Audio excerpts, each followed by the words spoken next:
আমার আপনার নবী ডাক দিয়ে বলতেছেন আয়েশারে তোমাদের জন্য একটা খুশখবরি আছে আসিয়ার ঘরের গৃহী পরিচালিকা আমার আল্লাহর তৈরি জান্নাতে যাবে মা আয়েশা ডাক দিয়ে বললেন হুজুর গো এবার বলেন সপ্তম নাম্বার কি আমার বন্ধুগণ আমার আপনার নবী ডেকে ডেকে বলতেছেন আয়েশা রে সপ্তম নম্বরে যে মহিলাটা আল্লাহর তৈরি জান্নাতে যাবে সাধারণ কোনো মহিলা না এই মহিলা হলো 6 মাসের আলিয়া ঘরের মা দুধের বাচ্চার মা হলো জান্নাতি পর্দার অন্তরালের মা বোনেরা নবীজির বিবিরা জান্নাতি বুঝলাম ফেরাউনের বিবি আসিয়া জান্নাতি বুঝলাম কিন্তু 6 মাসের আলিয়া ঘরের দুধের বাচ্চার মা কেমন করে জান্নাতি মুসলমান বন্ধু দিলের কান লাগায় কথাগুলো শোনা চাই আলিয়া ঘরের মা সবাই যখন যুদ্ধের দিকে রওনা দিয়ে দিয়েবে আমার নবী বেলালকে ডেকে ডেকে বলতেছেন বেলাল ডে তুমি আজান দিয়ে দাও যুদ্ধের এলান দিয়ে দাও হযরত বেলাল ডাক দিয়ে বলতেছেন হুজুর নামাজের আজান হলো এক রকম আর জিহাদের আজান হবে কেমন রকম মুসলমান বন্ধু হযরতে বেলাল উঁচু একটা টিলার উপর দাঁড়াইয়া শাহাদাত আঙ্গুল কিবলা কানের ভিতরে দিয়া জবানটা কিবলার সিনারা কিবলার দিকে করিয়া উনি ডেকে ডেকে বলতেছেন হাইয়া আলাল জিহাদ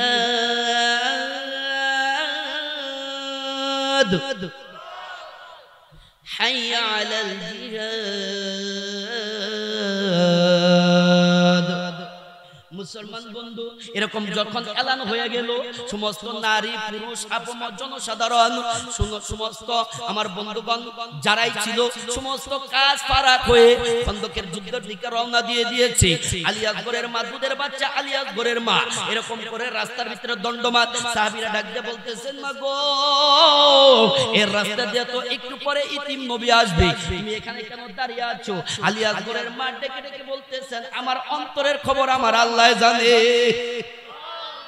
যাহা বলার আমার ইতিম নবীর কাছে বলবো তোমরা যাও যাও চলে যাও খন্দকের যুদ্ধে চলে যাও মুসলমান বন্ধু পথিমধ্যে একটু পরে আমার আপনার দিনের নবী নজর করে দেখতেছে ছোট্ট সন্তান আলী আকবরকে এরকম করে কোলের ভিতরে দড়িয়া বৃদ্ধ মহিলা রাস্তার ভিতরে দণ্ডমান দূর থেকে আমার নবী আসিয়া ডাক দিয়া কয় মাগো তুমি এই রাস্তার ভিতরে দণ্ডমান কেন জোরে বলেন না সুবহানাল্লাহ আলী আকবরের মা ডাক দিয়া কয় হুজুর আমি শুনেছি সবাই খন্দকের যুদ্ধে চলে যাবে কিন্তু নবী গো আমার তো স্বামী জিন্দা নাই আর আমি মহিলা মানুষ হয়ে যুদ্ধে অংশগ্রহণ করতে পারবো না নবী আমার ডাক দিয়া কয় এর মা তুমি তাহলে কেন আসছো আলী আকবরের মা ডেকে ডেকে বলতেছেন হুজুর গো আমার আসার কারণ হইল আমার 6 মাসের আলী আকবরকে আপনার সাথে খন্দকের যুদ্ধে পাঠাইতে চাই আমার আপনার নবী ডাক দিয়ে কয় মা গো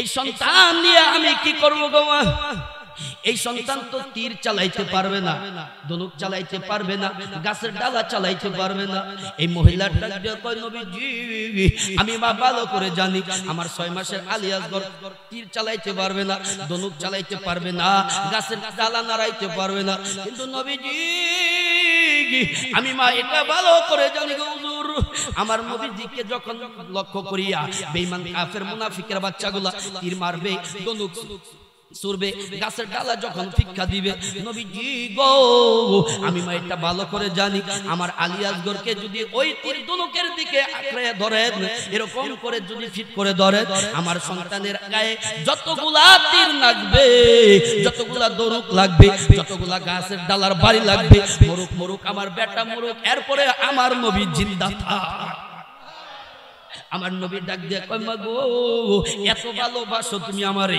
ফানাজালুল জিবরাইল আমিন হযরত জিবরাইল আমিন হাজির হয়ে গেছে আমার নবীকে ডেকে ডেকে বলতেছেন নবী গো আল্লাহর সালাম গ্রহণ করুন আমি জিবরাইলের সালাম গ্রহণ করুন হুজুর আমার আল্লাহর 8টা তৈরি জান্নাতি 8টা জান্নাতের ভিতরে আপনার উম্মতরা সকলে যাওয়ার জন্য পাগল কিন্তু আল্লাহর তৈরি 8টা জান্নাত আলী আকবরের মাকে নেওয়ার জন্য পাগল জোরে বলেন সুবহানাল্লাহ মুসলমান ভাইরা আমার মেহমান দেখে কথা বলাটা এক ধরনের বুকামি আমি যতটুক অগোছালো কথা আপনাদের সন্তান হয়ে বলেছি আপনারা কি বিরক্ত বোধ করছেন আর জোরে বিরক্ত বোধ করছেন দোয়া করবেন আইসক্রিম নাইক দিয়ে দোয়া করলাম কথা বললাম নিটন ভাইয়ের সার্ভিস অনেক ভালো কিন্তু মিক্সার না থাকার কারণে দেখছেন তো কত দূর দূর থেকে কথা বলছি কথা বলেন ঠিক না?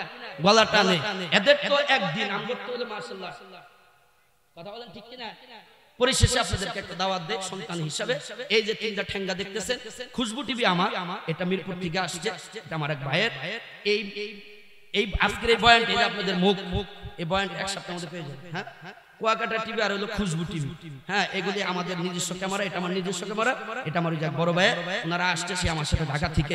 এদের জন্য দোয়া করবেন, আমি আপনাদের জন্য অন্তর থেকে দোয়া করি ইনশাআল্লাহ। আপনাদেরকে একটা দাওয়াত দেই, আগামী 31 জানুয়ারি ফেব্রুয়ারির 1-2 বলেন 31 জানুয়ারি ফেব্রুয়ারির 1-2 টুঙ্গি বিশ্ব ইজতেমা অনুষ্ঠিত হবে আমার মাদ্রাসা ইজতেমার পাশেই। অবশ্যই যাবেন, এলাকার সন্তান হিসেবে দাওয়াত দিলাম। যাবেন তো ইনশাআল্লাহ? যদি না যেতে পারেন এখানে বসে দোয়া করবেন, পারবেন না ইনশাআল্লাহ? আজকে আমার ভাই সাকওয়াত হোসেন ভাই আজকের যে মাহফিল অ্যারেঞ্জমেন্ট করেছেন, করাটা কি লাভ হয়েছে না লস হয়েছে? যারা আসছেন তারা কি লসের ভাগীদার নাকি লাভের ভাগীদার? আর যারা আসে নাই, এটা হলো জান্নাতি বাগান। যদিও জাংলা এটা আছে ওইটা আছে, কিন্তু এটা না, কোরআনের ভাষ্যমত অনুযায়ী এটা হলো জান্নাতি বাগান। জয় বলেন না সুবহানাল্লাহ। আল্লাহ তাআলা আপনাদের আশার বসা। আমার পরে যিনি বয়ান করবেন, প্রধান বক্তা যিনি, উনি হলেন আমার বন্ধুবর মুফতি আবুল বাশার মাহমুদি দামাত বারাকাতুহু আলিয়া। হযরত রেস্টে আছেন, আপনাদেরকে মনোমুগ্ধকর আলোচনা শোনাবেন। ওনার আলোচনা শুনে সকলেই যাবেন ইনশাআল্লাহ। আরো জোরে কগ্গা ইনশাআল্লাহ। আল্লাহ তাআলা আজকে আশা বসা আয়োজক বর্ণওয়ালা শুননেওয়ালা সকলকে আল্লাহ তাআলা কবুল করেন। চিল্লায়া বলেন আমিন। আমি আসি, আপনারা থাকেন খুশি। পরায় না যেন খোদা দুজকের রশি, খিলায় না যেন খোদা ফেরেশতার হাতের ঘুষি, সকলকে বানায় দেখ জান্নাতবাসী। আরো জোরে বলেন আমিন। আরেকবার জোরে বলেন আমিন। আরেকবার জোরে বলেন আমিন। আমা তাওফীকি ইল্লা বিল্লাহ। আসসালামু আলাইকুম ওয়া রাহমাতুল্লাহ।